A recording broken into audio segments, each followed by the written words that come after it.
All right, let's talk about Texas. The state has an unbelievable amount of money right now. We're talking a historic surplus.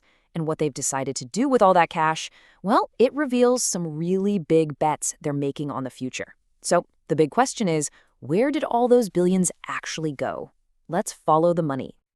Okay, let's kick things off with a number that just made headlines everywhere back in 2023. Ready for this? $18 billion. That was the price tag for what was officially the single largest property tax cut in the entire history of the state. Just wow. And if you thought that was a huge number, well, it turns out that was really just the down payment. Because just 2 years later, another $50 billion got put on the table to make that same tax relief even bigger. I mean, we're talking about a truly staggering amount of money. Now, here's where it gets interesting. While all of that was happening, a completely different project was racking up its own massive tab. Between 2021 and 2025, over $11 billion was poured into border security. Just border security alone. So this really gets to the heart of it, right? When a state is sitting on more cash than it's ever had in its history, where it decides to spend that money, that tells you everything you need to know about its priorities. So let's break down those choices. First up, the big one. The destination for the lion's share of that surplus. It was a massive, all-in commitment to cutting property taxes for homeowners and businesses alike. What's really fascinating when you look at this timeline is just how quickly this all snowballed. I mean, it started with some smaller reforms back in 2019, but then, boom, it just exploded. You see that huge $18 billion cut in 2023, and then it's followed by a massive $50 billion expansion just 2 years after that. And to top it all off, they asked voters to lock these changes directly into the state constitution, making them permanent. So what does this actually mean for the average person's wallet? That's what we all want to know, right? Well, this table breaks it down. The cuts really zeroed in on the homestead exemption. That's the tax break you get on your main home. That first big cut in 2023, it was designed to save the average homeowner around $1,200 a year. Then the 2025 expansion added hundreds more in savings on top of that. And as you can see, there was an even bigger break for seniors. To really wrap your head around how huge a priority this is, just think about this. Property tax relief now eats up about 14% of the entire Texas state budget. To put it another way, for every single dollar the state spends, 14 cents is now dedicated to this one policy. But look, a commitment this huge is obviously going to spark a pretty intense debate, and critics are asking some really tough questions. For starters, if home values keep skyrocketing, are these cuts actually going to lower anyone's bill, or will they just slow down how fast it goes up? Another big one, what happens when the state doesn't have a massive surplus? Is this whole thing sustainable long term?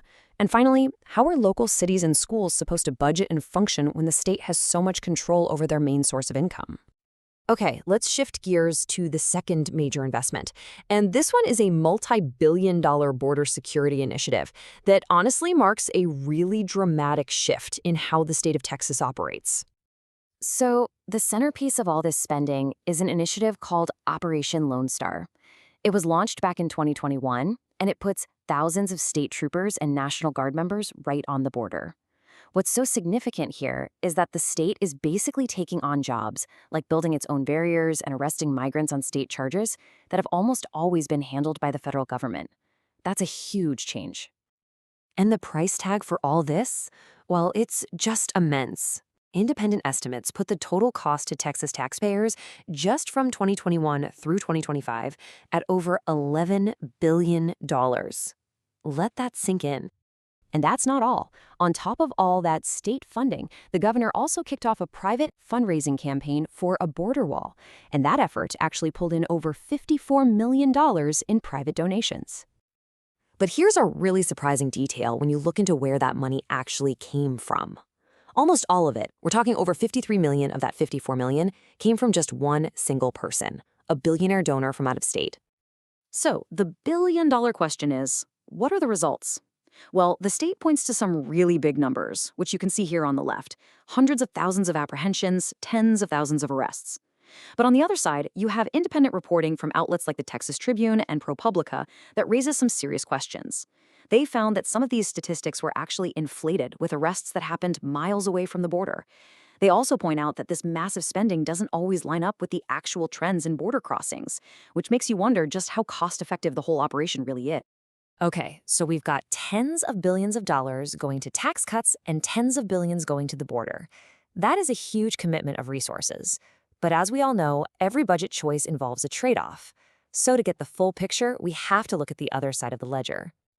One of the most talked about examples of these trade-offs happened in June of 2025. It all started when the governor vetoed about $16 million in state funds. Now, that money was just meant for administrative costs, to help run a child nutrition program. But here's the kicker, the real consequence. That relatively small $60 million state veto, it actually blocked Texas from being able to accept over $400 million in federal aid. And that federal money was specifically meant to help feed nearly 3.8 million low-income kids during the summer. And you can see this pattern of choices playing out across other major policy areas too. Just look at healthcare. Texas is still one of the very few states that refuses to expand Medicaid. That means it's walking away from an estimated $5 billion a year in federal funds. Or take education. The state just created a brand new school voucher program, putting over $1 billion state dollars into it right from the start. And then on homelessness, the state has focused its money on enforcement, like clearing out encampments, which is a really different approach from cities that are trying to put their funds into housing and other services. All right, so let's add it all up. When you put these huge numbers side by side, what does this balance sheet really tell us about Texas's biggest priorities? And wow, this chart just makes it crystal clear, doesn't it? That combined investment in property tax relief, all $68 billion of it, it just absolutely dwarfs everything else. I mean, look at it. The $11 million for border security and the $1 million for school vouchers, they barely even register in comparison. It really puts the sheer scale of that one single commitment into perspective. So at the end of the day, these massive fiscal decisions, we're talking tens of billions for tax cuts, billions for border security, and these really fierce debates over social services, they've created a totally new financial reality for the state. It's a huge bet on one very specific vision for the future of Texas. And that leaves us with one final critical question.